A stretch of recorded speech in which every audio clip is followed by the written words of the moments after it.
Bom dia, muito obrigado pela oportunidade desse bate-papo com todos vocês. Para mim é sempre um privilégio poder bater um papo com profissionais que são especificadores, que são projetistas, que estão orientando tecnicamente o cliente na ponta.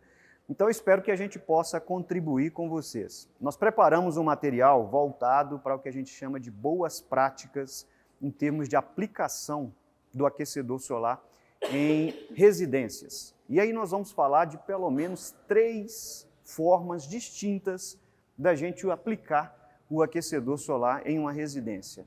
O que diverge, o que muda de uma aplicação para outra, está muito relacionado ao perfil de cliente, à expectativa do nível de conforto que o cliente necessita, o padrão da residência também. Então é importante que vocês entendam quais são as soluções disponíveis, em que situação, em que tipo de projeto uma solução é mais conveniente do que a outra. E o mais importante, vocês têm Aquece Bem na cidade, em condição de dar todo um atendimento técnico para vocês. Nós estamos falando de uma equipe que é treinada na fábrica, né? A parte da equipe foi treinada no ano passado. Esse ano, por coincidência, semana passada, uma outra parte da equipe estava na fábrica em treinamento. Então, é um pessoal que tem condição de dar um atendimento especializado para vocês, com uma solução personalizada para cada perfil de cliente que vocês atendem. A Solis é um fabricante de sistemas de aquecimento solar. Nós estamos localizados na cidade de Birigui, no interior de São Paulo, a mais ou menos 700 quilômetros aqui de Curitiba. Estamos no mercado há 13 anos. A Solis ela se posiciona no mercado como uma empresa de valor agregado, de diferenciação. Tanto que o nosso slogan é maior garantia do mercado, maior durabilidade e maior eficiência. Apesar que nós não vamos focar em produto hoje, o objetivo aqui é a gente falar mais das aplicações do produto nos equipamentos. Somos uma empresa que temos todo o portfólio certificado no Inmetro, a grande maioria dos produtos com selo Procel de eficiência. Somos a empresa que mais tem equipamentos com selo Procel hoje no mercado, uma empresa com ISO 9001, uma indústria 100% nacional e com certificação também dentro do CREA. Okay? Bom, um dos pontos, pessoal, que nos permite dar esse suporte, esse apoio no dia a dia a vocês que estão na ponta atendendo o consumidor final, é o fato da gente ter estruturado na fábrica um setor de engenharia de aplicação. Esse setor ele nasceu para desenvolver soluções técnicas junto com vocês, junto com os nossos pontos de venda especializados para atender o consumidor na ponta. Seja ele um consumidor residencial, seja ele uma obra de grande porte, ou seja, um hotel, um motel, uma indústria, um hospital, residências de alto padrão, residências de médio padrão. Então, para cada perfil, o nosso time de engenharia consegue contribuir com vocês antes, durante e depois da instalação do sistema de aquecimento solar. E esse tipo de suporte é o que tem feito a diferença no nosso dia a dia e tem feito a empresa crescer. Além disso, nós temos uma equipe de assistência técnica também muito bem qualificada, que atua no país inteiro, não só com assistência, mas também com treinamento, com supervisão técnica.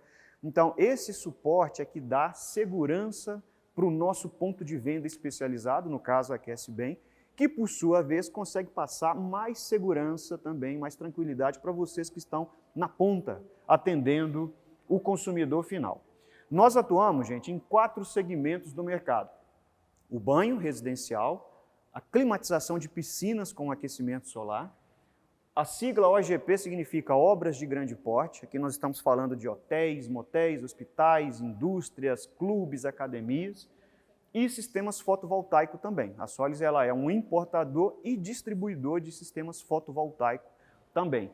O Brasil está dividido para nós hoje em 16 micro-regiões. A exemplo do Fausto, que é o nosso representante para o estado do Paraná. Além dele, nós temos mais 15 profissionais que fazem toda a manutenção do mercado em torno do Brasil. E aproximadamente 400 pontos de venda especializados no país inteiro. A grande maioria deles, diria que mais de 80%, treinado na fábrica, para que ele tenha condição de dar um atendimento especializado para vocês na ponta. Haja vista, gente, que o aquecedor solar é uma venda técnica comercial.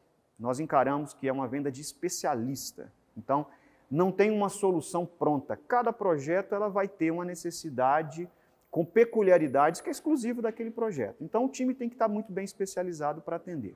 Esse posicionamento de mercado tem nos rendido, né, um crescimento muito significativo. A Solis praticamente vem dobrando de tamanho a cada 4 anos, né, em função da forma que a gente escolheu de como atender o mercado e a gente se posicionar diante das necessidades, dos desafios aí do mercado. Agora nós vamos entrar realmente no que interessa. Fiz uma breve aí explicação sobre a empresa, né? Vamos entender melhor o aquecedor solar, como é que ele funciona, né? Primeiro, tudo que eu vou falar para vocês aqui está embasado na NBR 15569. Essa norma ela já passou por 2 revisões e é a norma brasileira que trata de projetos e instalações de sistemas de aquecimento solar, de forma direta, ok? Tanto o nosso manual técnico, quanto esse treinamento e outros que a gente ministra, ele está todo embasado nessa norma, que é a principal norma do Brasil hoje. É uma norma que já tem mais de 20 anos, passou pela 2ª revisão no ano passado, enfim, em 2020, quer dizer.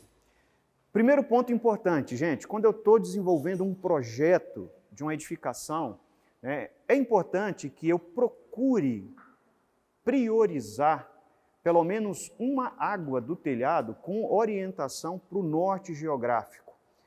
A orientação para o norte é a orientação que permite que o aquecedor solar tenha o melhor rendimento térmico ao longo do ano, sobretudo na região sul do Brasil. Quanto mais ao sul nós estamos, maior é o impacto do desvio em relação ao norte numa edificação. Na região de vocês, por exemplo, um coletor solar que ele não tem nenhum telhado, nenhuma cobertura orientada para o norte, eu só tenho, por exemplo, para leste ou para oeste. No inverno, isso pode representar uma queda no desempenho de mais de 40%. Essa mesma residência, se estivesse em São Paulo, capital, essa queda seria na ordem de 25%. Aqui ela passa de 40%. Se fosse lá em Salvador, não daria 15%, porque aí tem 2 variáveis. Primeiro, a condição climática, que é mais quente, e segundo, quanto mais perto eu estou da linha do Equador, menor é o impacto da orientação. E o contrário também é verdadeiro. Então, esse é um cuidado que a gente precisa tomar. No entanto, existem edificações que eu não tenho essa condição. Eu fico limitado. E aí, inviabiliza o uso do aquecedor solar? De forma alguma. Você pode compensar o desvio em relação ao norte, aumentando a área de coletor solar. E esses ajustes são ajustes que fazem parte do dia a dia da equipe aqui da Aquece Bem, quando está dimensionando uma solução para vocês. Então, é comum, quando você tem um desvio de 45 graus, o que é um 45 graus? É um telhado virado para nordeste ou virado para noroeste. Você aumenta em 15% a área coletora.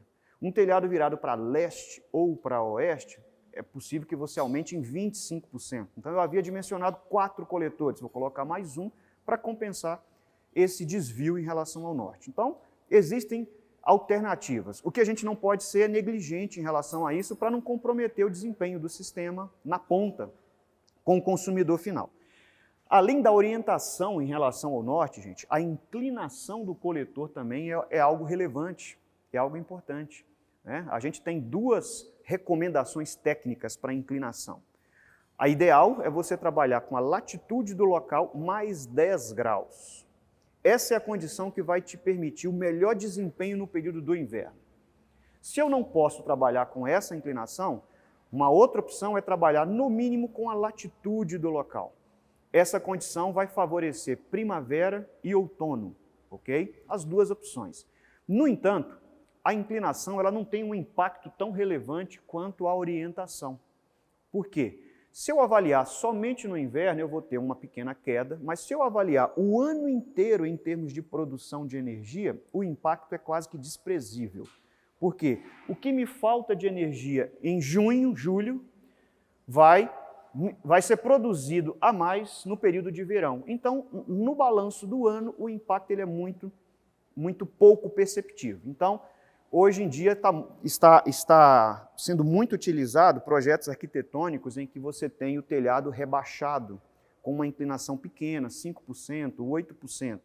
Se eu puder projetar uma platibanda um pouco mais alta para permitir colocar o coletor com a inclinação ideal sem que ele apareça lá fora e comprometa a estética, melhor ainda.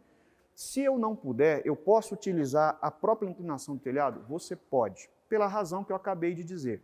Você vai ter uma pequena queda no inverno, mas isso se compensa no período de verão. Então, ao longo do ano, a perda de desempenho é pouco perceptível, ok?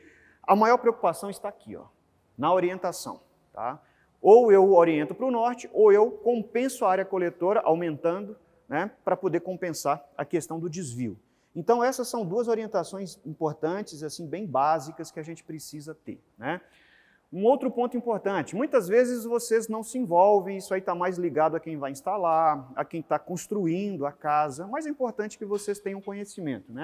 A forma como nós vamos apoiar o reservatório térmico numa instalação tem relevância. O coletor solar tem a função de gerar água quente. O reservatório tem a função de armazenar água quente. E é isso que permite, gente, ao aquecedor solar um nível de conforto diferenciado, porque você tem água quente disponível para uso de acordo com o perfil do cliente, não importa se ele usa de dia, se ele usa à noite, não importa se você tem um ponto, 2 ou 3 ou 4 simultaneamente. Então o reservatório ele vai garantir conforto além da economia. No entanto, na forma de apoiar o reservatório numa laje ou numa base, independente se vai estar lá em cima ou se vai estar no chão, tem que ter cuidados. Normalmente a gente recomenda que seja apoiado os reservatórios em vigotas. Essas vigotas podem ser de madeira, pode ser metálica, pode ser de alvenaria. O porquê da vigota? Por duas razões. Primeiro que com a vigota você garante o correto nivelamento do reservatório térmico. Isso é importante porque se ele não estiver nivelado, pode acontecer de você ter bolsões de ar aqui dentro e eu não conseguir tirar esse ar daqui de dentro. Tá? E o segundo ponto, as vigotas como apoio ajudam a distribuir o peso, e além disso facilita a instalação. Você imagina que eu tenho uma tubulação aqui embaixo e eu tenho que rosquear aqui um conector fêmea ou um registro. Quando ele está direto na laje, tudo isso fica mais difícil. Não só para instalar, mas como para dar manutenção. Então, em cima das vigotas, facilitam também a instalação. No entanto, gente, existem aqui modelos que são corretos e modelos que não são corretos. Isso a gente tem que estar muito atento. Tá? É um erro clássico que a gente encontra. Graças a Deus, hoje encontramos muito pouco, mas ainda acontece. Então, por exemplo, aqui nós temos, esse aqui é um modelo que a gente não deve fazer. Por quê? Porque você não distribuiu a carga do reservatório sobre a vigota. A vigota está apoiada nas extremidades, onde eu tenho a maior carga é justamente no centro. Se eu tiver um reservatório aqui de 1000 litros, a hora que ele estiver cheio de água, eu passo a ter 1 tonelada. E no centro eu não tenho nada suportando aqui essa carga. O que vai acontecer? Com o tempo ele vai ceder no meio das vigas e isso pode gerar um grande prejuízo para o cliente. Tá? Então, a forma correta é que a gente tenha a vigota distribuída ao longo dos pés do reservatório para que eu tenha uma boa distribuição da carga. Ou eu posso fazer trançado, uma vigota num sentido e a outra cruzada, mas desde que a de cima esteja corretamente distribuindo a carga do reservatório térmico. Okay?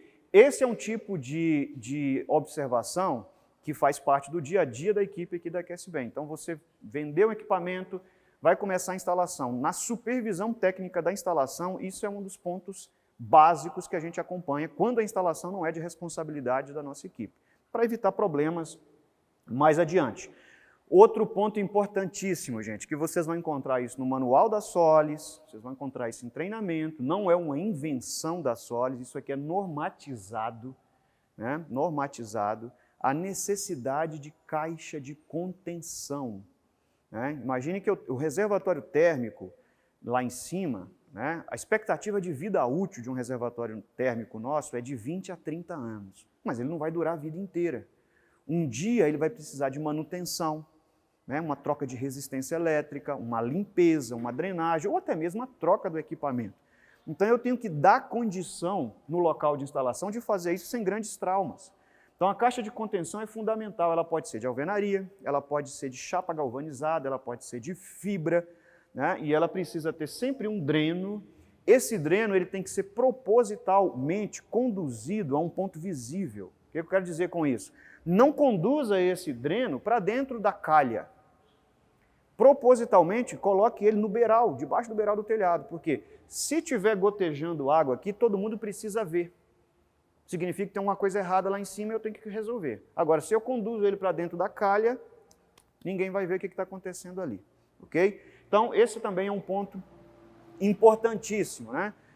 Você imagina que eu tenho que trocar uma resistência elétrica. Depois de 5, 6 anos, o reservatório térmico ele tem um aquecimento auxiliar elétrico, é uma opção, e a resistência queimou, eu preciso trocar. Para trocar, eu tenho que drenar o reservatório. Você imagina que não tem a caixa de contenção e a 50 centímetros do reservatório tem um furo na laje que dá acesso a um lustre da sala. E ali embaixo, no lustre, um lustre que custa 15 mil reais. Olha a situação que o instalador tem que lidar. Ou então a laje está em cima do quarto do cliente, tem um armário embutido, né, madeira nobre, etc. Então, tudo isso a gente precisa evitar como? Uma das alternativas é caixa de contenção. Existem outras? Existem. Tendências no mercado brasileiro eu vou apresentar mais ao final aqui da palestra. Ok? Então, muita atenção nesse ponto aqui também. Isso aqui também é de praxe, né? A Aquece Bem vai fazer uma visita à obra, um dos primeiros pontos que ela vai orientar o mestre de obra é providenciar uma caixa de contenção. Inclusive a dimensão que ela precisa ter, o local, tudo para facilitar e ter tranquilidade aí na instalação do equipamento. Bom, eu selecionei, gente, esses pequenos cuidados que eu entendo que são mais relevantes na instalação. Agora eu vou apresentar para vocês os modelos de instalação. 3 clássicos, tá? Todos eles vão gerar, primordialmente, economia para o cliente. Agora, por que não existe um modelo só? Qual é a razão pela qual existem 3 modelos? A gente chama um modelo de sistema de baixa pressão, existe um segundo chamado de alta pressão e tem um terceiro chamado de alta pressão pós-boiler, pós-reservatório. Qual é a razão? Por que esses 3 modelos existem e têm participação relevante no mercado? Se as 3 geram economia para o cliente. A resposta, gente, está no nível de conforto. Cada solução vai entregar para o cliente de vocês um nível de conforto diferente. Daí a importância da gente ter a sensibilidade de entender qual é a expectativa desse cliente em termos de conforto. E digo para vocês, principalmente o cliente de alto padrão, nós estamos falando aí de casas de 3, 4, 5, 10 milhões de reais, são residências em que esse cliente, ele valoriza muito a questão do conforto. E aí você tem modelos de instalação que são muito mais utilizados do que outros, ok? E vamos lá. Todos eles têm pontos positivos e pontos de atenção, né? E a gente tem que entender quais são esses pontos positivos e pontos de atenção, né? Para melhor orientar os nossos clientes. Esse aqui é um modelo, eu diria que é o modelo ainda mais popular no Brasil, né? Há 20 anos, gente, eu diria que esse modelo aqui representava 95% das instalações do Brasil. Hoje eu digo para vocês que ele deve representar 60% dos modelos. Ou seja, gradativamente esse modelo vem perdendo espaço para os outros modelos. Por quê? Porque o cliente está dando preferência para alternativas que, além de economia, gere mais conforto. Ok? Em termos de conforto, vamos falar alguns números para facilitar o entendimento. Um chuveiro elétrico, um bom chuveiro elétrico, ele vai gerar aí vai proporcionar uma vazão na casa de 4 litros por minuto. No período de inverno, você vai ter 2 litros por minuto. Tá? Um banho bem modesto. Tá? Um sistema de baixa pressão como esse aqui, você consegue ter 8 litros por minuto. Se eu fizer um projeto e elevar a caixa d'água, uma espécie de torre, e usar, por exemplo, uma Aquaplus da Deca, você pode chegar até 10 litros por minuto. Já é um outro padrão de banho, né? Você sai de 4 para 8 a 10, inclusive no inverno. O sistema de alta pressão pós-boiler, que eu vou explicar daqui a pouco, você chega a 12 litros por minuto. Só que a 12 litros por minuto com 10 MCA de pressão. É um outro padrão. Mais vazão, com mais pressão, mais conforto. E o sistema pressurizado, alta pressão convencional, você vai chegar a 25 litros por minuto, com 25 metros de coluna d'água. É o que nós chamamos de banho de hotel 5 estrelas. Certo? Então, em todas as alternativas você proporciona economia, só que o conforto ele vai aumentando à medida que você vai mudando o sistema. Vamos começar por esse aqui, né?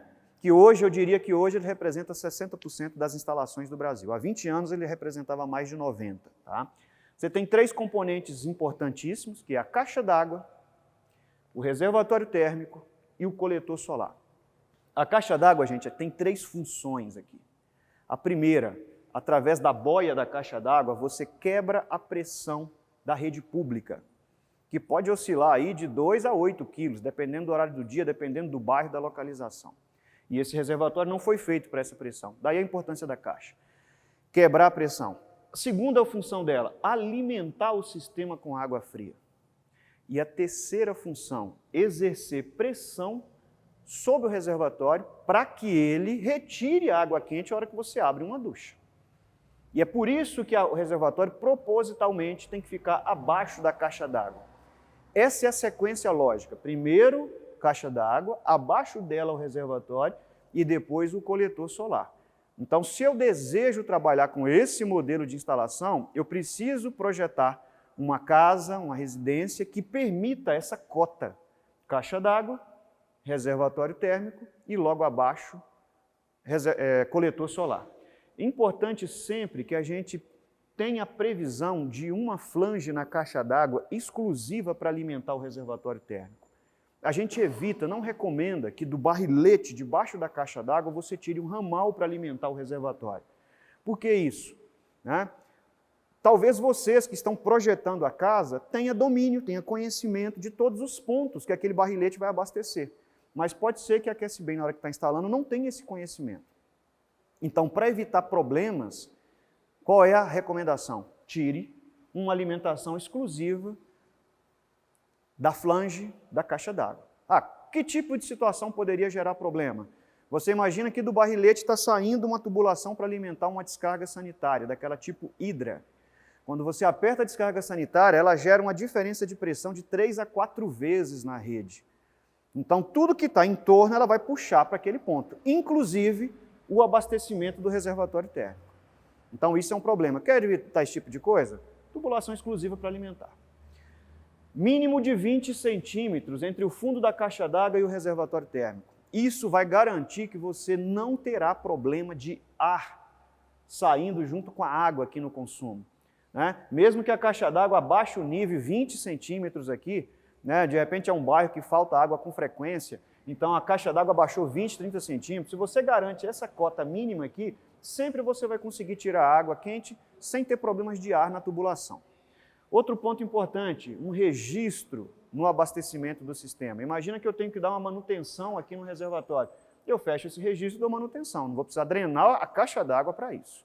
Pode parecer algo óbvio, gente, mas infelizmente no mercado que a gente está, a gente encontra de tudo. Né? Um registro esfera é um registro mais caro, né? De melhor qualidade, mas você bate o olho e você sabe se ele está aberto ou está fechado. Certo? Se você contar numa instalação, às vezes, para ganhar o orçamento, tem gente que economiza nessas coisas. E aí, às vezes você está com uma casa de 3 milhões de reais e vê uma instalação e não vê um registro. Mas já viu isso? Já vi. Então, são coisas que a gente está atento, tem que estar atento. E aí você começa a entender depois porque um orçamento dá 30% de diferença do outro. Tá? Não tem mágica. Tá por aí a coisa. Na sequência, vem o que nós chamamos aqui de sifão. O sifão, para essa aplicação, tem a função de evitar o retorno da água quente para a caixa d'água. Um sistema bem dimensionado, inclusive aqui em Curitiba, você vai ter 40 graus no fundo, 50 no meio e 60 graus aqui em cima. A água quente é mais leve, é menos densa, então a tendência dela é sempre migrar para a parte superior. É o sifão que evita que essa água que está aqui a 40 graus não migre naturalmente para a caixa d'água que tem água a 20. Por quê? Porque a água quente é mais leve, ela sempre sobe, ela nunca vai conseguir vencer essa barreira de 50 centímetros descendo para depois chegar na caixa d'água. Então, é a solução que a gente recomenda. E aí alguns de vocês podem estar pensando, Leonardo, não ficaria mais prático, ao invés desse sifão, eu colocar uma válvula de retenção aqui, que também vai evitar o retorno? A gente não recomenda por 2 razões. Primeiro que a válvula de retenção, em um sistema de baixa pressão, ela não veda 100%. Parte da água consegue voltar. Principalmente o modelo é de válvula de retenção do tipo Portinhola. Tá? E segunda razão, a válvula de retenção é um dispositivo mecânico. Significa que um dia ela vai falhar. Se ela falhar, se ela travar fechada, ótimo. A única coisa que vai acontecer é ter o cliente ligar dizendo que não tem água quente. Mas se ela travar aberta, essa água quente toda vai voltar para a caixa d'água. Tá? Então, para não ter esse tipo de problema, o sifão é a grande solução, ok? Entre o coletor solar e o reservatório térmico, a gente precisa respeitar essas duas cotas. Ó. Uma distância máxima entre a parte superior do coletor e o eixo do reservatório de 7 metros e um desnível mínimo de 10 centímetros. Se eu consigo respeitar essas cotas no meu projeto, eu vou garantir que esse sistema vai gerar água quente de forma natural. É o que a gente chama de circulação natural ou termosifão. Ou seja, o sol incide sobre o coletor, aquece a água aumentando de temperatura se torna menos densa, mais leve, equilíbrio de pressão nesse sistema. É ele que é o responsável por eliminar ar, é ele que é o responsável por permitir que o ar entre. Eu acabei a instalação, preciso encher o sistema com água. O ar que está dentro do reservatório tem que sair por algum lugar. Ele vai sair por onde? Pelo respiro. Enchi o sistema. Tirei férias com a minha família no período de janeiro. O aquecedor solar ele não tirou férias. Ele vai aquecer água quente em cima de água quente. Eu projetei um sistema para aquecer água a 50, 60 graus. Nesses 15 dias que a minha família está de férias fora, essa água vai chegar a 80. O que vai acontecer ali dentro? Você vai ter uma expansão volumétrica da água e esse excesso vai ser expurgado por quem? Pelo respiro. Então, se da rua você consegue, por uma coincidência, ver o respiro, e percebe que ele está expurgando uma mistura de água com vapor, significa que ele está fazendo o trabalho dele. Isso não é nenhuma anomalia, na verdade é natural. Provavelmente aquela água está superaquecida, né, e ele está aliviando pressão dentro do reservatório. E é assim que tem que ser mesmo. Tá? Então não existe sistema de baixa pressão sem o respiro. E essa sequência, ó, reservatório, respiro e registro, é fundamental. Jamais se instala o registro entre o respiro e o reservatório. Se você coloca ele aqui, corre-se o risco de, por um acidente, você fechá-lo e aí é como se não tiver o reservatório. E se eu for drenar o reservatório numa situação dessa, o que vai acontecer com o tanque? Ele vai implodir, vai murchar. Ele vai ter pressão negativa dentro dele. Entendeu? Pode botar a espessura de chapa que for, ele vai ter esse problema. Tá? Então são pequenos cuidados para que você tenha um bom funcionamento. Repito, todos esses detalhes que eu estou comentando com vocês é rotina para a equipe da Aquece Bem. Ela passa por todos esses passos. Né? Quando o Fabiano disse, a gente tem uma sala para poder estudar o projeto, tudo isso é checado nessa análise do projeto. Né? Olá, fique à vontade. Vamos avançar com baixa pressão, com alta pressão, pós-boiler, convencional. E tudo isso aqui tem que ser previsto, tem que ser avaliado junto com vocês, ok? Então, gente, esse é o modelo do sistema de baixa pressão. Como eu disse, 60% das instalações hoje do Brasil trabalham com esse tipo de modelo. Em relação ao chuveiro elétrico, você vai sair aqui de 4 litros por minuto de vazão para 8, dependendo do projeto, pode chegar a 10, né, com uma pressão aí de 3, 2 MCA. É a melhor opção em termos de conforto? Não, mas é infinitamente superior do que um chuveiro elétrico em termos de conforto e em termos de economia também. Tá? Um chuveiro elétrico de 5.400 watts de potência, numa casa com 4 pessoas, gente, um banho por dia, vamos botar um banho médio de 15 minutos, ele consome na ordem de 160 kWh. Então, se a casa consome 400 kWh, o chuveiro elétrico representa 40% da casa. Se o chuveiro elétrico, se a casa consome 350, quase metade é o chuveiro elétrico. Então, aqui você tem uma economia muito relevante e, comparado com o chuveiro, conforto também. Tá? O reservatório tem tamanho ali? Isso. Aqui é um exemplo de um reservatório de 200 litros. Tá? É o menor volume que a gente trabalha.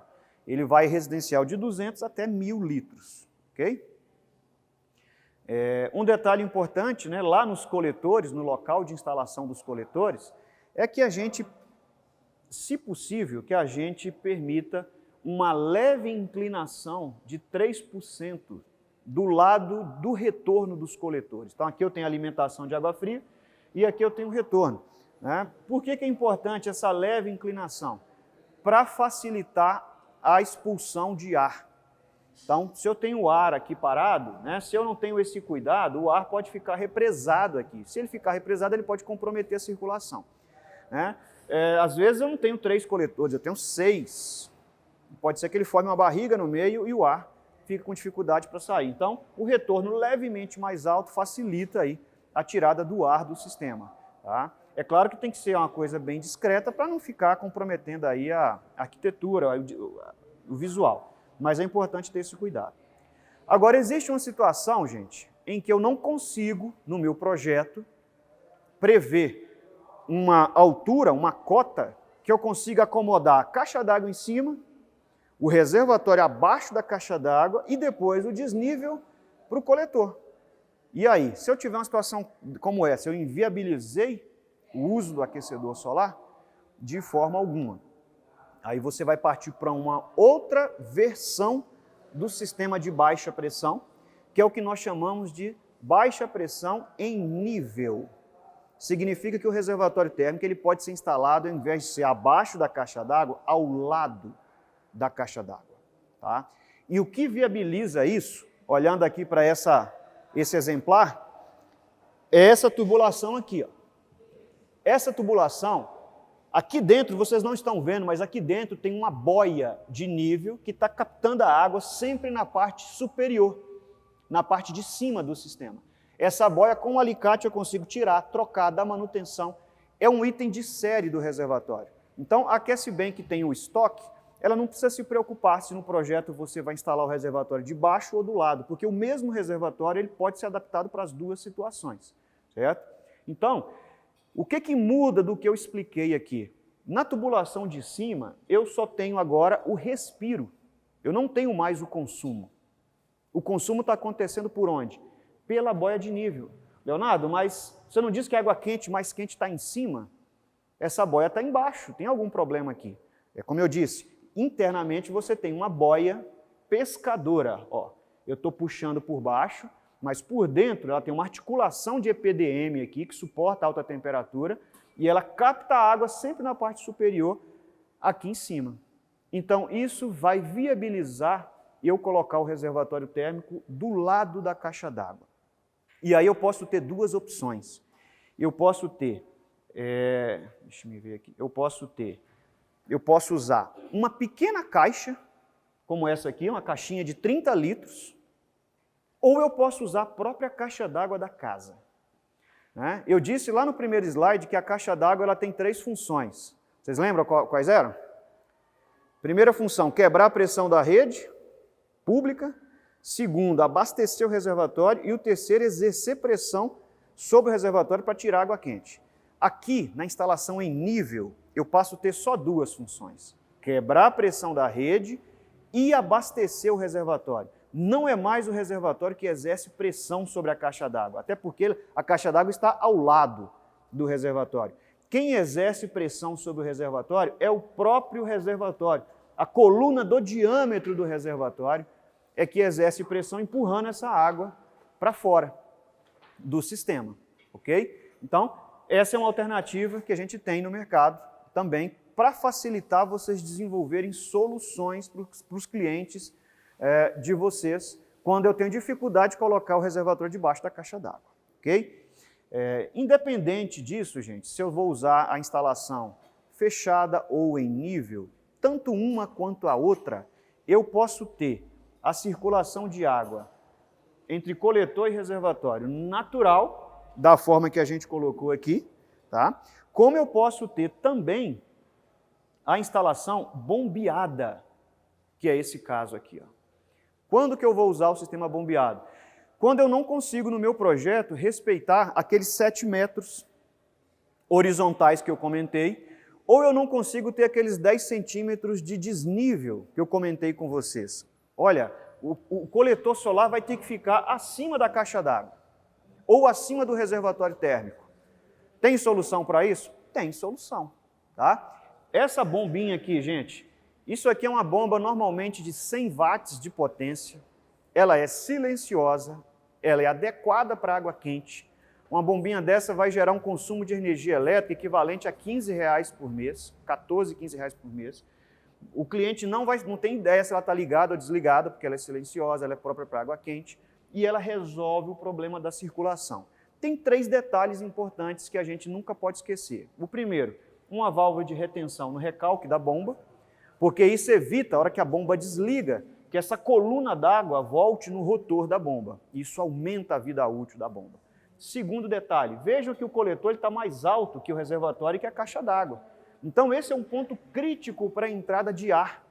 E o ar que está parado aqui, essa bomba não tem força para empurrar ele para dentro do reservatório para sair. Ele tem que sair aqui mesmo.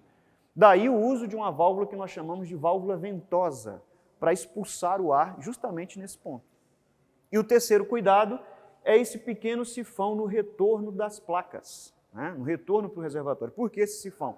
Para evitar que durante a noite a água quente que está aqui dentro migre para o reservatório. Lembra que a água quente é mais leve, então ela sempre sobe. Se eu tenho água aqui a 50 graus à noite e a água aqui a 15, o que impede que essa água chegue lá?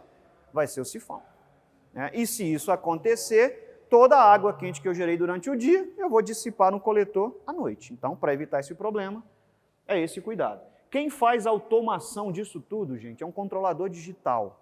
Hoje tem tecnologia, ninguém precisa botar a mão, o cliente não precisa ligar um disjuntor durante 6 horas da manhã e desligar às 6 horas da tarde. Tudo automatizado. Você faz a programação, né? Temperatura subiu nas placas, a bomba liga automaticamente. Atingiu a temperatura desejada, ela desliga automaticamente e ninguém precisa nem lembrar que tem um sistema de aquecimento solar. Tá? Então tem tecnologia hoje dominada, diferentes fabricantes no país inteiro. Na sequência, gente, vem agora o sistema de alta pressão. Tá? Como eu disse, o alta pressão, eu diria que é o sistema que mais está crescendo no Brasil, talvez hoje representa aí, daqueles 60 baixa pressão, os 40 que tem aí, 30% é alta pressão, e ele está crescendo muito, sobretudo nas casas de alto padrão, porque ele tem um apelo de conforto muito mais relevante. Aqui você vai sair de um sistema de 8, 10 litros por minuto para 25 litros por minuto, você vai sair de 2, 3 MCA para 20, 25 MCA de pressão, é o que a gente chama de banho de hotel 5 estrelas. Ele tem algumas peculiaridades que a gente tem que estar atento, né? O alta pressão, ele não tem respiro. Ele não tem respiro. Ele é vedado do respiro. Então a gente tem que dar solução para isso. Que tipo de solução? A gente tem que entender que a água, à medida que ela vai aquecendo, ela vai sofrendo um processo de expansão volumétrica, né? De 10 para 60, 17 litros de expansão. De 60 para 90, 36 litros de expansão. Quem absorve essa expansão no baixa pressão é o respiro. Só que no alta pressão eu não tenho respiro. Então, como é que eu lido com essa situação? Como é que eu resolvo essa questão? A gente resolve da seguinte forma. Aqui está o pressurizador. Imagina que aqui essa tubulação está vindo da caixa d'água. Alimentei o pressurizador. Tem um bypass para facilitar a manutenção. Eu vou abrir um parêntese aqui no pressurizador. Está hoje crescendo cada dia mais o uso de pressurizadores digitais. Pressurizador com inversor de frequência. Por que esse pressurizador está dominando o mercado? De novo, pela questão do conforto. O pressurizador com inversor de frequência, ele consegue fazer uma autorregulagem da rotação, portanto, da vazão e da pressão. Se você tem um ponto, se você tiver 2, se você tiver 3, ao mesmo tempo, ele aumenta a pressão e a vazão para que você tenha a sensação de pressão e vazão constante. O pressurizador convencional, se você tiver um ponto, você tem uma vazão e uma pressão. Abriu um segundo, você nota que a pressão e a vazão cai. O terceiro vai cair mais um pouco. Quando você usa com essa tecnologia, você não tem isso. Então você melhora conforto. Além disso, esse pressurizador ele tem uma economia no consumo de energia da ordem de 30%. Tá? Aqui eu fiz, então, outro detalhe, gente. Esse tipo de pressurização, que a gente chama de pressurização pré-boiler ou pressurização tradicional, utiliza-se um pressurizador apenas. É ele que vai pressurizar a rede de água fria da casa e é ele que vai pressurizar a rede de água quente. Isso é que vai garantir equilíbrio de pressão. A hora que o cliente abrir o monocomando ali, jogar para a direita, jogar para a esquerda ou temperar, você não vai ter dificuldade para temperar a água, porque o pressurizador garante que a mesma pressão da fria é a da quente. Então esse ponto é importante, ok? Fiz a alimentação da água fria, normal. Na água quente, primeiro cuidado, tem que ter uma válvula de retenção aqui, para evitar o retorno da água. Ah, mas o sifão não é mais seguro? Para esse caso, não. Para esse caso, a melhor alternativa é a válvula de retenção. Depois eu venho aqui com um tanque de expansão. O que esse tanque faz? Esse tanque vai resolver esse problema aqui, ó. É ele que vai absorver essa expansão volumétrica da água, ok? E como é que ele faz isso? Tem um diafragma aqui no meio, na parte de cima você tem ar, na parte de baixo água. Ele é calibrado, à medida que a água esquenta e aumenta de volume, você vai comprimindo o ar que está aqui em cima e cedendo espaço para a água. Com isso, a água expande sem comprometer o reservatório térmico, ok? Válvula de retenção, tanque de expansão. Aqui eu tenho a válvula de segurança do sistema. Tá? Válvula de segurança do sistema eu consigo fazer a descarga para fora do telhado. Tá? E na saída de consumo aqui eu tenho uma ventosa para eliminar ar, uma retenção invertida para evitar pressão negativa e esse registro me facilita a manutenção. Precisei fazer uma drenagem do reservatório para trocar uma resistência elétrica. Eu vou abrir esse registro, o ar vai entrar por aqui e facilita a drenagem. Quero encher o sistema novamente. Eu vou deixar o registro aberto, enquanto eu estou enchendo, o ar está saindo pelo registro, começou a sair água, fecho o registro e facilita a manutenção. Tá? Desde que a gente siga essas regras, gente, esse sistema aqui é extremamente seguro. Nós temos sistemas aí instalados há 13, 14 anos. Né? Tem sistemas nossos aqui com um tanque de expansão como esse aqui, que nunca precisamos trocar um tanque, só fazer a calibração. Tá? Agora, é importante o quê? Ter parceria com uma empresa especializada, para que tenha condição de dar o suporte que vocês precisam antes, durante e depois. Tudo isso aqui tem que ser especificado, tem que ser bem dimensionado, tem que ter uma equipe qualificada para instalar e para dar manutenção. Se a gente toma esses cuidados, é tranquilidade para vocês, tranquilidade para o cliente de vocês, tranquilidade para nós também. Tá? E, de novo, o grande benefício desse modelo de instalação é o fato da gente ter um conforto muito maior. O porquê que eu preciso dessa válvula de retenção aqui e não posso usar aquele sifão que eu mostrei para vocês? Pelo seguinte, de novo aquele exemplo da família que tirou férias. A família tirou férias, o aquecedor não tirou férias. Então você vai ter essa água chegando a 80 graus. Esse sistema ele não tem respiro, ele só tem um tanque de expansão. O que vai acontecer? Imagina que a família tirou férias, o pressurizador desligou com 20 MCA de pressão. A fria está com 20 MCA e a quente também está com 20 MCA. Só que os dias foram passando, a água foi aquecendo mais, ninguém está consumindo. Essa pressão na linha de água quente, ela vai chegar a 25 MCA, 30 MCA, porque a água superaqueceu, não tem respiro, para aliviar isso, a pressão subiu. Quando o cliente chega em casa, de umas férias, por exemplo, né, qual é a maior probabilidade dele abrir? Um registro de água fria ou de água quente? De água fria, porque você tem mais pontos de água fria numa casa. Quando você abre a água fria, e eu não tenho essa retenção aqui, você vai ter a rede de água quente com 30 MCA, a fria com 20. A tendência é o quê? Equilibrar as pressões. Toda a água quente ela vai querer voltar para a rede de água fria até que as duas pressões se equilibrem. E se isso acontecer, você tem água a 80 graus tendo acesso a um PVC que suporta só 40. Tá? Você pode fazer o sifão do tamanho que for. Vai ter a volta por causa da diferença de pressão. Não quer ter esse tipo de problema? Válvula de retenção na entrada, que é fundamental. Tá? Esse modelo de instalação foi desenvolvido há mais ou menos 15 anos. Hoje é um modelo dominado pelo mercado, né? Muito seguro, inclusive. E é justamente por causa disso que esse tipo de aplicação subiu de 10% para 30% hoje no mercado nos últimos 15 anos. Certo? Porque você consegue proporcionar para o cliente conforto com alta segurança. Ok?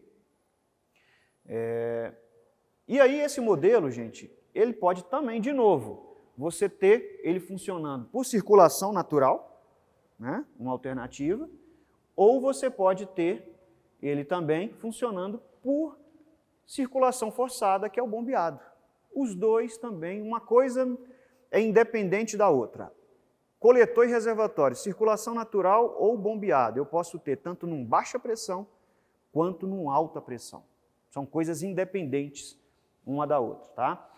Qual é o volume que esse tanque de expansão precisa ter, né? Esse tanque aqui, ó, qual que é o volume que ele tem que ter?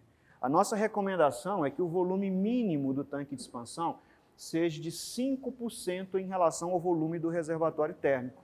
Então, essa é um volume que vai garantir que ele vai funcionar muito bem com segurança. Ah, eu posso colocar 7 ao invés de 5? Melhor ainda. Abaixo de 5 nós não recomendamos, ok? Então, essa é a ideia. Outro ponto importante, gente, vocês estão vendo aqui a válvula de segurança. Essa válvula de segurança. A Solis é a única empresa do mercado hoje que entrega para vocês o reservatório de série com a válvula de segurança e já instalada. Tá? E essa válvula é uma válvula que abre por pressão e por temperatura. Se a pressão passar de 4 kg, ela abre, ou se chegar a 90 graus, ela abre também automaticamente. O mercado trabalha com as válvulas somente que abre por pressão. Não tem esse cuidado. E a válvula não vai junto com o reservatório. Você tem que adquirir a parte. Nós entendemos que esse é o item de segurança mais importante do equipamento. Então, eu não posso terceirizar o item de segurança mais importante. Eu tenho que ter controle da qualidade do meu fornecedor e entregar isso junto com o equipamento. Tá bom? Então, dá atenção nesse ponto aí também. Tá? E o terceiro modelo de instalação, gente, já para finalizar, esse modelo é mais recente, é um modelo que está no mercado há mais ou menos 5 anos. Há 5 anos, quando ele começou, deu muito problema.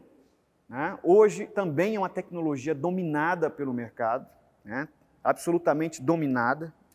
Ele deve representar hoje 10% do mercado, 60% baixa pressão, vamos colocar 30% os pressurizados e 10% esse modelo. Esse modelo, gente, é um modelo em termos de conforto intermediário. O baixa pressão está aqui, o pressurizado está aqui e o pós-boiler, ele é um intermediário, em termos de vazão, em termos de pressão. Tá? Como é que ele funciona? Você vai utilizar um reservatório de baixa pressão. Lá na saída de consumo, você vai ter somente o respiro. Obrigatoriamente, o consumo vai ser feito pela boia de nível, da forma que eu apresentei no outro slide, e conectado à saída de consumo de água quente vai vir uma bomba, ela vai sugar essa água do reservatório que está em baixa pressão e vai fazer a pressurização após o reservatório. Por isso que chama pós-boiler. Só que exclusivamente nesse modelo, a gente precisa de uma bomba pressurizadora na rede de água quente e uma outra na rede de água fria. Tá? E a automação das duas está sincronizado, de forma que se você abrir um registro, as duas ligam, se abrir a outra, as duas ligam, e você não vai ter problema de mistura na pressão entre elas. Tá? Por que essa solução ela também está crescendo? Porque tem clientes que ele deseja o sistema pressurizado. Mas o pressurizado, muitas das vezes, fica num valor de investimento inicial acima das condições do cliente. Então, essa solução se encaixa como uma solução intermediária do ponto de vista de investimento inicial e também do ponto de vista de conforto. Tá? Então, tem solução certa e tem solução errada? Não. O que a gente precisa é orientar o cliente, o que ele ganha e o que ele perde. Aqui ele vai investir menos, vai ter um sistema superior a um baixa pressão, mas não dá para comparar com um alta pressão, é um intermediário. E preço também intermediário. Tem muitos clientes que para ele, isso aqui atende perfeitamente a necessidade dele, certo? Tem cliente que não. O que a gente não pode é propor essa solução e na cabeça do cliente ele está imaginando que ele vai ter uma alta pressão. Aí a gente vai ter problema com o cliente frustrado. Tá? Então é por isso, inclusive, que a Aquece Bem coloca essas duchas aqui. Porque isso aqui te dá a sensação, a experiência de uso. Você pode abrir um baixa pressão, alta pressão, o cliente tem a noção de como é que é na prática, em cima da mão, uma vazão, uma pressão de um sistema e de uma outra tecnologia. Isso ajuda o cliente a tomar decisão. Tá? Então é isso. Então você vai trabalhar com um reservatório mais barato, com respiro, só que no outro lado, em vez de ter uma bomba pressurizadora, você tem que ter duas. Tá? É mais barato? É. A diferença é muito significativa? Sinceramente, eu acho que não, né? Mas tem cliente que prefere, para ele isso aqui é relevante, faz diferença. O mais importante, as 3 alternativas que eu apresentei para vocês hoje são tecnologias dominadas, tá? Dominadas. Nós não estamos aqui com nada experimental para fazer teste na casa de cliente, ok? Um outro ponto importante, estou já finalizando, gente, que eu acho relevante. Anel de recirculação, tá?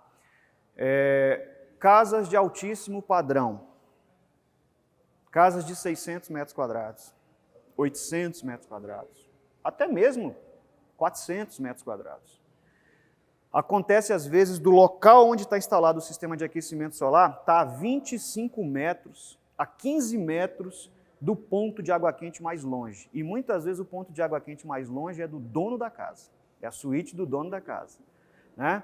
A experiência mostra que a tolerância máxima hoje para você esperar a água quente chegar são de 30 segundos.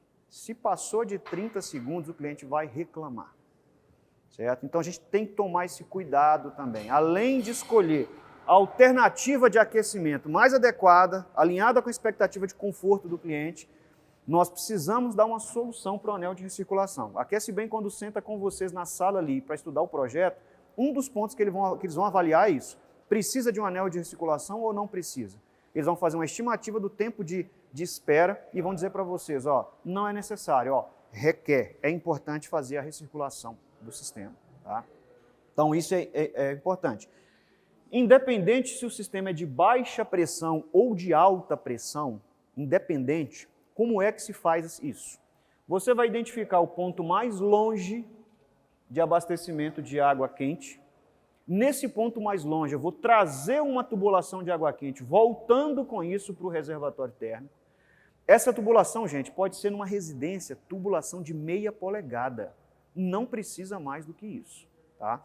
Aquela bombinha silenciosa de 100 watts que você vai usar nos coletores é a mesma que eu vou usar aqui. A mesma, silenciosa, uma vazão na casa aí de 8 litros por minuto, tá? Ela dá conta desse recado aqui perfeitamente. E a automação dessa bomba? Você tem diferentes possibilidades. Qual é a clássica? A clássica é você usar um termostato digital com um poço para sensor aqui na sucção da bomba. Você vai regular ele para 40 graus. Se a temperatura cair para 38, a bomba liga. Atingiu 40, ela desliga. Você vai usar um termostato digital que te permite programação de eventos horários. Esse ponto é muito importante, gente, eventos horários. Por que isso é importante? O anel de recirculação vai proporcionar conforto para o teu cliente, mas isso não pode ser a qualquer custo. Se você não tem programação de eventos horários, 3 horas da manhã, a água esfriou na tubulação, essa bomba vai ligar. E aí, se ela ficar ligando toda hora indesejável, ela vira um radiador. Toda a água que está quente, ela vai dissipar e vai esfriar. Então você vai programar de acordo com o perfil do teu cliente. Olha, na minha casa a gente toma banho 6h30 da manhã, tem as crianças que tomam banho meio-dia e depois das 5. Se a tubulação da rede da casa esfriar, eu quero que acione a bomba das 6 até as 7, das 11h30 às 13, das 17 às 22. Ah, mas final de semana a gente tem um perfil diferente de uso, não tem problema. Hoje você tem tecnologia para fazer uma programação por dia da semana, ou durante a semana e durante o fim de semana. Tá? Isso é importante porque você vai garantir conforto para o cliente sem comprometer o desempenho do sistema. De novo, tudo isso está no pacote de atendimento que a Aquece Bem vai entregar para vocês. Tudo isso vai fazer a diferença entre uma solução e outra. Será que esses requisitos todos foram contemplados no pacote que ofereceram para o cliente de vocês? Esses são os pontos que a gente tem que estar atento. Existem outras formas de fazer essa automação? Sim, essa é a clássica, mais usada. Mas existem outras. Por exemplo, tem o cliente que não se incomoda, na verdade ele acha melhor que seja colocada uma botoeira cromada no banheiro dele.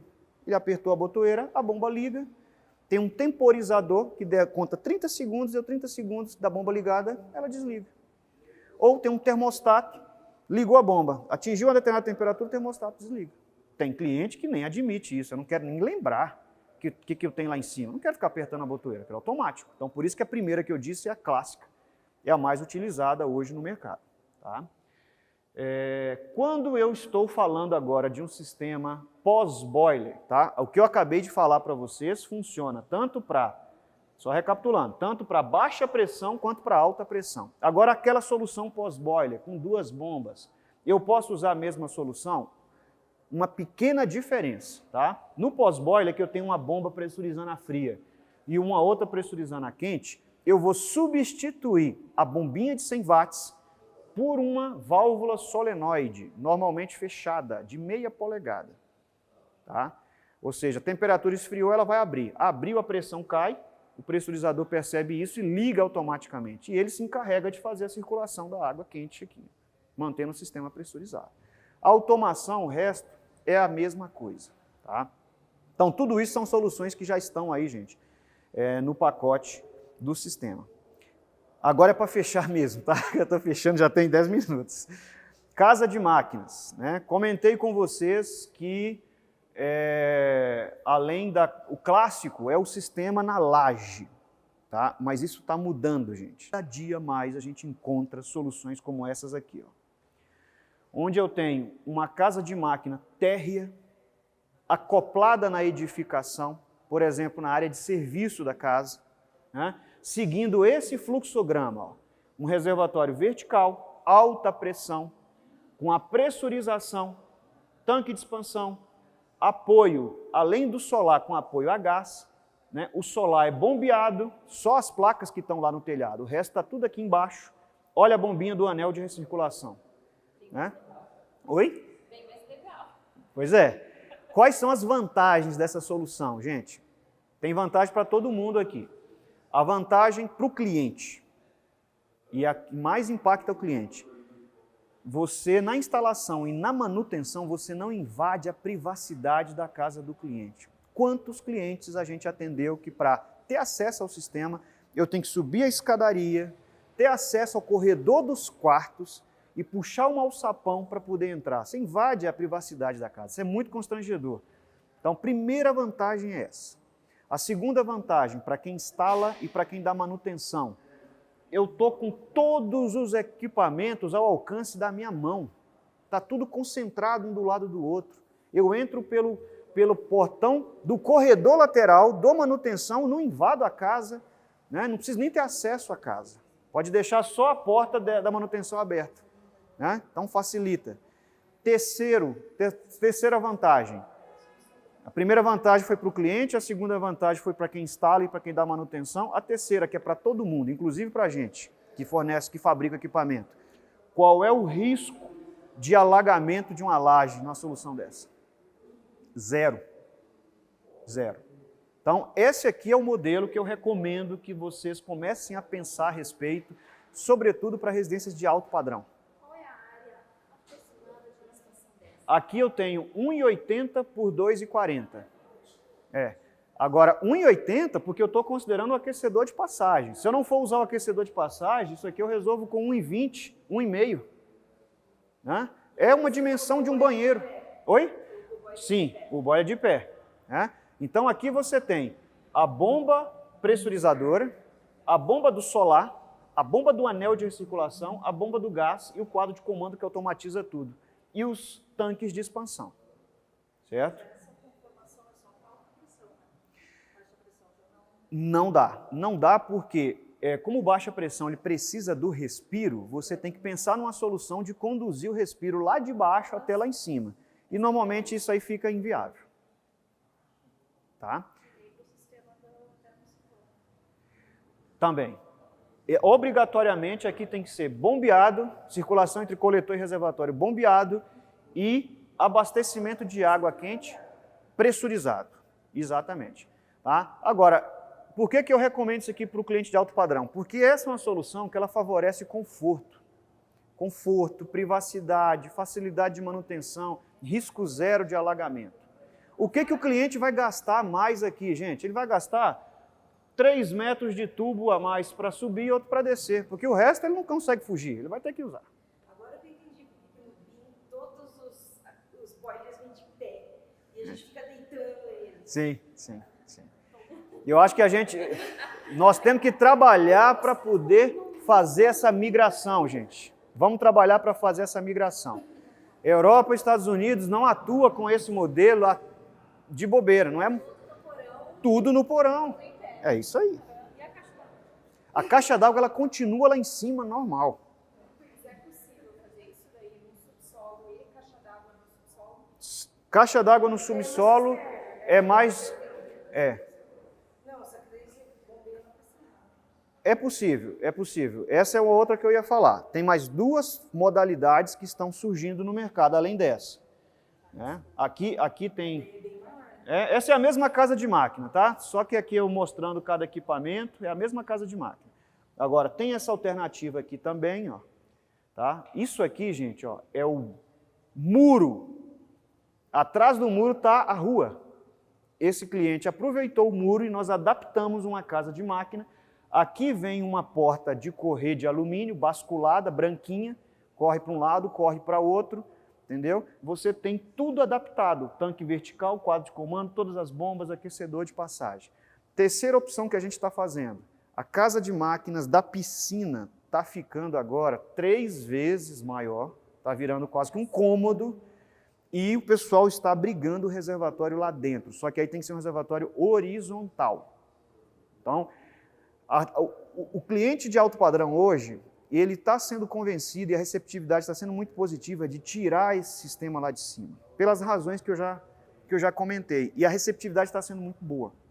Tá? Então, estou trazendo para vocês aqui o que é tendência nesses últimos 3 anos, e tem crescido muito, sobretudo aqui. Né? Ó, isso aqui é uma casa de máquinas, a gente olha isso aqui, isso aqui é em São Paulo.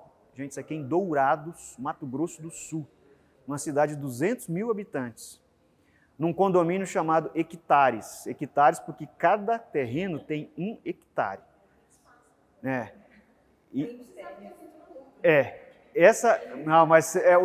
Olha que você vê o tamanho da casa, você vê que o terreno ficou justo, por incrível que pareça, né?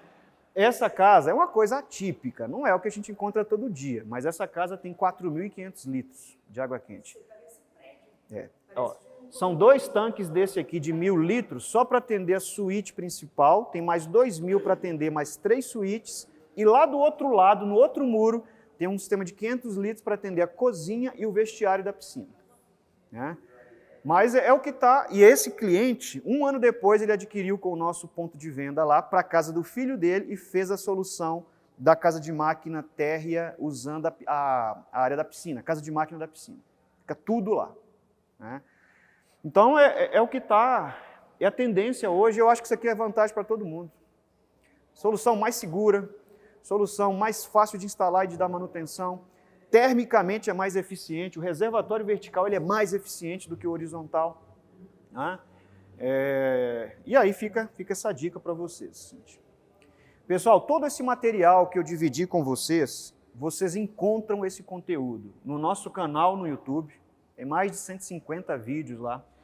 Vocês encontram para baixar aqueles esquemas hidráulicos aqui, ó. Esse esquema hidráulico aqui, por exemplo, ó, isso aqui vocês encontram para baixar. Tem um e-book, só isso, no nosso site. Tá? A gente tem um blog também com muita curiosidade bacana. De repente para vocês não é relevante, mas para o consumidor final que vocês atendem é relevante. Né? A gente tem no site uma calculadora solar que ajuda vocês a fazer um pré-dimensionamento para ter uma ideia, para depois vir para um especialista, seja para banho, para piscina ou para fotovoltaico. Né? Então, é isso. Eu agradeço aí o tempo de vocês, espero que tenha sido útil. Eu vou passar esse material para a Aquece Bem, então quem quiser ter acesso, tá? É um prazer aí poder partilhar com vocês. E fica aqui o meu muito obrigado em nome da Solis, espero que tenha sido útil para vocês, tá bom?